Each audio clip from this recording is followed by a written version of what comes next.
사도신경으로 우리의 신앙을 하나님 앞에 고백합니다. 전능하사 천지를 만드신 하나님 아버지를 내가 믿사오며 그 외아들 우리 주 예수 그리스도를 믿사오니 이는 성령으로 잉태하사 동정녀 마리에게 나시고 본디오 빌라도에게 고난을 받으사 십자가에 못 박혀 죽으시고 장사한 지 사흘 만에 죽은 자 가운데서 다시 살아나시며 하늘에 오르사 전능하신 하나님 우편에 앉아 계시다가 저리로서 산자와 죽은 자를 심판하러 오시리라. 성령을 믿사오며 거룩한 공회와 성도가 서로 교통하는 것과 죄를 사하여 주시는 것과 몸이 다시 사는 것과 영원히 사는 것을 믿사옵나이다. 아멘. 오늘의 말씀 사사기 19장 22절에서 30절 말씀입니다. 그들이 마음을 즐겁게 할 때에 그 성읍의 불량배들이 그 집을 애워싸고 문을 두들기며 집 주인 노인에게 말하여 이르되 내 집에 들어온 사람을 끌어내라. 우리가 그와 관계하리라 하니 집 주인 그 사람이 그들에게로 나와서 이르되 아니라 내 형제들아 청하노니 이 같은 악행을 저지르지 말라. 이 사람이 내 집에 들어왔으니 이런 망령된 일을 행하지 말라. 보라 여기 내 처녀 딸과 이 사람의 첩이 있은즉 내가 그들을 끌어내리니 너희가 그들을 욕보이든지 너희 눈에 좋은 대로 행하되 오직 이 사람에게는 이런 망령된 일을 행하지 말라 하나 무리가 듣지 아니하므로 그 사람이 자기 첩을 붙잡아 그들에게 밖으로 끌어내매 그들이 그 여자와 관계하였고 밤새도록 그 여자를 능욕하다가 새벽 미명에 놓은지라. 동틀 때에 여인이 자기의 주인이 있는 그 사람의 집 문에 이르러 엎드러져 밟기까지 거기 엎드러져 있더라. 그의 주인이 일찍이 일어나 집 문을 열고 떠나고자 하더니 그 여인이 집 문에 엎드러져 있고 그의 두 손이 문지방에 있는 것을 보고 그에게 이르되 일어나라 우리가 떠나가자 하나 아무 대답이 없는지라. 이에 그의 시체를 나귀에 싣고 행하여 자기 곳에 돌아가서 그 집에 이르러서는 칼을 가지고 자기 첩의 시체를 거두어 그 마디를 찍어 12덩이에 나누고 그것을 이스라엘 사방에 두루 보내매 그것을 보는 자가 다 이르되 이스라엘 자손이 애굽 땅에서 올라온 날부터 오늘까지 이런 일은 일어나지도 아니하였고 보지도 못하였도다. 이 일을 생각하고 상의한 후에 말하자 하니라. 사사기를 보면 우리가 하나님을 경외하지 않을 뿐만 아니라 삶에 감사가 없으면 우리가 어떻게 망가지는지를 우리에게 가르쳐 줍니다. 왜 우리에게 이 감사를 잃어버리면 우리가 타락에 빠지게 될까요? 그것은 감사가 없으면 삶의 기쁨이 사라지고 우리의 생활 가운데 만족함을 우리가 잃어버리기 때문입니다. 그래서 사람들은 다른 방도로 또 만족함을 찾고자 또 자기 안에 있는 이 욕심과 욕구의 이 충족에 빠지게 됩니다. 이런 사람들은 제약도 무시하고 오직 자기의 소견에 좋은 대로 행하는 그런 악독으로 썩어 빠집니다. 이렇게 썩어 빠진 사람들은 하나님으로부터 멀어져 악을 마치 진리처럼 생각하며 살아갑니다. 그래서 하나님부터 멀어진 이 사람들은 자기의 이 이익을 위해 하나님을 이용하려고만 합니다. 뿐만 아니라 이 서로의 우정과 또 사랑도 배반하는 바로 사회주의자로 변하게 만듭니다. 이처럼 종교적인 부패는 우리 상호 간의 관계적인 부패로 이어지는 것입니다. 더 나아가 온 집단이 남의 물건을 훔치고도 전혀 이 양심의 가책을 느끼지도 않고 또 오히려 공갈로 주인을 협박하는 그런 타락을 가져옵니다. 이것은 바로 하나님부터 멀어진 바로 제 본성을 가진 바로 사람들에게 나타나는 죄성이죠. 바로 오직 여호와만 섬기라는 이 하나님의 말씀을 전적으로 거역하는 행위의 결과입니다. 사람들은 여러 종교를 섞어 각 종교에서 마음에 드는 그런 예식은 받아들이고 부담스러운 것은 거부하여 자신들만의 종교를 만들어냅니다. 따라서 이런 종교적 혼합주의는 사람이 각자 자기의 소견에 옳은 대로 행하는 것에 바로 결정판입니다. 이런 종교와 이런 가치관에 젖어 하나님을 두려워하지 않는 이 개인과 이 집단은 타인에게 어떤 피해가 가든 상관하지도 않고 이 자신만의 이익을 추구하는 것이 아주 자연스럽습니다. 여러분, 사사기 17장과 이 18장에 묘사된 이 한 집안, 이런 영적인 타락과 종교 지도자였던 이 레위 사람의 이 타락과 또 배신 이야기는 단 지파의 총체적인 이 타락 이야기로 확대되었습니다. 그러나 이야기는 여기서 여러분 끝나지가 않습니다. 오늘 본문은 이런 영적인 혼합주의의 결과로 점점 확장되어가는 바로 윤리적 타락을 우리에게 잘 보여줍니다. 때에 이스라엘의 왕이 없으므로 사람이 각기 자기의 소견에 옳은 대로 행함이라고 설명합니다.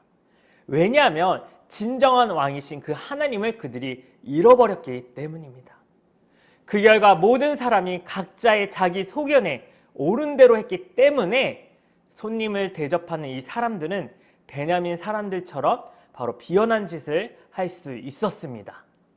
손님이 학대당할 수도, 또 여인은 성폭행과 살인, 이런 시체 훼손의 위험에 노출되어 있었습니다. 이처럼 이 시대 이스라엘은 인간성과 또 인간미를 말살해버린 바로 비인간적인 사회였습니다. 다시 말해서 하나님께서 이 제약으로 가득한 이 가나안을 진멸해야 하는데 이스라엘이 가나안처럼 똑같이 제약의 길을 걸어가고 있다라는 뜻입니다. 15절을 보면 이들이 기브아에 이르렀을 때에 해가 져 들어가 성읍 광장에 앉아 있었습니다. 접대 관례가 일종의 거룩한 의무였던 당시에는 이런 경우 먼저 본 사람이 와서 이들을 집으로 맞아들여야 했습니다. 밤은 객들에게 매우 위험한 시간이었기 때문에 율법도 객을 잘 대접하라고 명령하고 있습니다. 그러나 아무도 그들을 거들떠보거나 집으로 초청하지 않았습니다. 지금 이방인들의 마을에서도 있을 수도 없는 일이 바로 이스라엘의 성읍에서 일어났던 것입니다. 드디어 에브라임 이 산간 지방에서 이곳으로 와 타향살이를 하는 이 노인이 그들을 맞이합니다. 하지만 이 노인은 이곳에서 타향살이를 하고 있었기에 유사시에 그와 그의 손님을 보호해줄 만한 이런 친척들이 없었습니다. 레위 사람 일행은 기브아 성읍에서 가장 연약한 이 사람의 집이기에 위험에 노출된 것입니다.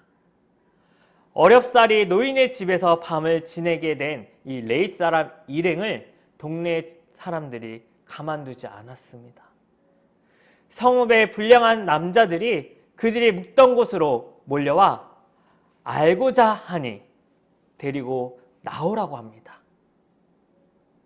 성경에서는 불량하다는 것을 살인자 또는 강간범, 위증하는 자, 또 타락한 제사장, 술 주정뱅이, 야비한 자, 자기 욕심만 챙기는 자, 반역자, 또 다른 사람을 우상숭배로 이끄는 자 등을 말합니다. 물론 그들은 이 사람과 알고 지내지고 또 인사하러 온 것이 아닙니다. 여기서 알다는 히브리어에서 매우 광범위하게 사용되는 용어로 바로 성관계를 갖는 것을 뜻합니다. 그래서 아담이 하와를 알았더니 하와가 아들을 낳았다고 창세기 4장 1절을 말씀합니다. 더 나아가 창세기 19장 5절에서도 소돔에서 동네 사람들이 롯에게 천사들을 내놓으라고 했던 이 단어입니다. 지금 이 기브아 사람들은 객을 대접하는 미풍양속을 어기고 바로 집단으로 동성강간을 하고자 합니다. 가장 흉악한 죄로 이 소돔과 고모라가 하나님의 심판을 받았던 일을 그들이 하고자 한 것입니다. 여러분, 이런 종교적인 부패로 시작된 이스라엘 사회의 윤리적 이 타락이 여기까지 온 것입니다. 레이사라는 모든 면에서 소돔과 다름없는 도시 안에 갇혀 있습니다. 노인이 이 기부와 사람들에게 그러지 말라고 달래보았지만 그들은 듣지 않았습니다. 그래서 이 노인은 처녀인 자신의 딸과 또 손님의 첩을 대신 줄 테니 너희 눈에 좋을 대로 하라고 했습니다. 이 사람이 롯처럼 자신의 딸만 내주겠다라고 했다면 당시 문화적인 배경에서 이해가 됩니다. 그런데 문제는 손님의 첩까지 내주겠다라고 말하는 것이 문제입니다. 이 여인도 노인의 집에 손님으로 머무는 동안 동일한 보호를 받을 권리가 있는데도 말입니다. 이는 이 모든 것이 바로 혼란스럽고 또 기준과 가치관이 무너진 시대에 바로 자기의 소견대로 행하는 것입니다. 첩이 불량배들에게 넘겨짐으로써 이 사건은 일단락되는 것 같지만 악은 또 새로운 악을 부릅니다. 바로 여인의 죽음으로 인하여 집에 귀향한 이 남자는 죽은 아내를 12토막을 내어 이스라엘 모든 지파에게 보냅니다. 아내의 이 시체를 토막내 모든 지파에 보낸 그 남자는 스스로 자신을 임명하여 사사가 됩니다. 하지만 남자가 아내의 주검에게 한 일은 어떠한 경우에도 정당화될 수 없는 바로 지나친 폭행입니다. 당시 사회는 사람의 죽음을 숭고하게 생각하고 시체를 존귀하게 취급했습니다. 지금 레이 사람은 바로 공의와 정의에 불타고 있는데 아내가 강간을 당해 죽을 때 침묵했습니다. 30절을 보면 시체를 본 사람마다 충격을 받았고 여인의 토막난 이 시체에 얽힌 사연을 깊이 생각해보고 어떻게 행동해야 할지 논의하기 위해 모이기로 했습니다. 여인의 이 토막난 이 시체가 일종의 바로 전쟁 송포가 되었던 것입니다. 여러분, 이 복수와 분노로 이성을 마비되어 복수의 칼에 간 이 사람들의 전형적인 모습입니다. 분노는 우리들의 신앙에 여러분 적이 됩니다. 분노는 이성도 신앙도 잃게 만들고 오직 자신에게 좋은 쪽으로 행동하게 만듭니다. 따라서 우리가 이 분노를 다스리는 이 방법으로 우리가 범사에 감사하는 이런 의지적인 이런 삶을 우리는 살아야 합니다. 감사는 분노나 혈기 같은 이런 내적인 이런 악한 감정을 외적으로 표출하는 이 악한 행동을 여러분 잠재우는 바로 특허의 약입니다. 더 중요한 것은 자기 소견에 좋은 대로 이 행함이 아니라 하나님께 심판을 맡기면 됩니다. 잠언 11장 9절을 보면 하나님이 이 모든 일로 말미암아 너를 심판하실 줄 알라라고 말씀하셨습니다. 여러분의 억울한 일에 대해서 하나님께서는 공의의 심판으로 해결하여 주실 것입니다. 당장은 우리가 분하고 억울하지만 그 결과가 가장 좋은 열매로 얻게 하는 쪽이라면 우리 선택합시다. 우리는 하나님의 이 공의 앞에 뿌린 대로 이 거둔다라는 이 법칙을 우리는 잊어서는 안 됩니다. 우리 광운의 모든 성도님들은 이 악에 대해서 선으로 원수까지 사랑하는 이 성숙한 우리 신앙으로 성장하시기를 바랍니다.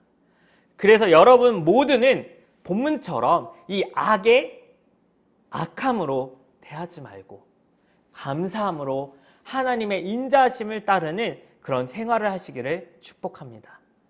우리 사랑하는 우리 성도 여러분, 이러한 악행은 하나님과 멀어짐으로 오는 바로 영적 그리고 윤리적인 부패한 이스라엘 백성의 바로 삶의 결과입니다. 이런 일이 행해서는 여러분 안 됩니다. 이런 망령된 행위는 도덕적으로 더러운 죄에 해당합니다. 하나님과 관계가 친밀했다면 이스라엘 백성들은 세상에 순결한 하나님의 백성으로 빛을 비추어 주었을 것입니다. 그런데 이들의 실수는 진리의 등불이며 우리의 삶의 나침판인 이 하나님의 말씀을 버려서 여러분 이렇게 된 것입니다. 그러므로 우리는 악의 악으로 여러분 대항하지 말고 오직 하나님의 진리에 여러분 그 말씀에 붙잡혀 여러분 사십시오. 그리고 모든 간구로 하나님의 공의와 이 하나님의 공의에 여러분들이 맡기고 그분의 선하심과 인자하심의 은혜로 여러분 살아가시기를 바랍니다. 그러면 여러분 모두는 주 안에서, 누구 안에서요? 주 안에서 그 힘과 능력으로 여러분들은 강건하여 주실 것입니다. 저는 믿습니다, 여러분. 그래서 악한 일에 감사로 대적하여 모든 일에 주 안에서 바로 서서 하나님의 기쁨이 되고 감사의 감사가 넘치시기를 주님의 이름으로 축원드립니다. 기도하겠습니다. 살아계신 하나님 아버지, 감사와 영광을 올려드립니다. 주님, 우리가 간절히 원한 것은 이 코로나 시대에 우리가 정말 영적으로 무너져 자신의 소견대로 살아가지 않도록 또 악인의 길을 걸어가지 않도록 주님, 우리 성도들 마음 가운데 오직 주의 말씀으로 강건하게 붙잡아 주시고 말씀이 중심이 되며 살아갈 수 있도록 늘 성령께서 인도하여 주시옵소서. 우리의 중보자가 되시는 예수 그리스도의 이름으로 기도드립니다. 아멘. 주님이 가르쳐 주신 기도로 예배를 마칩니다. 하늘에 계신 우리 아버지여, 이름이 거룩히 여김을 받으시오며 나라가 임하시오며 뜻이 하늘에서 이루어진 것 같이 땅에서도 이루어지이다. 오늘 우리에게 일용할 양식을 주시옵고 우리가 우리에게 죄 지은 자를 사하여 준 것 같이 우리 죄를 사하여 주시옵고 우리를 시험에 들게 하지 마시옵고 다만 악에서 구하시옵소서. 나라와 권세와 영광이 아버지께 영원히 있사옵나이다. 아멘.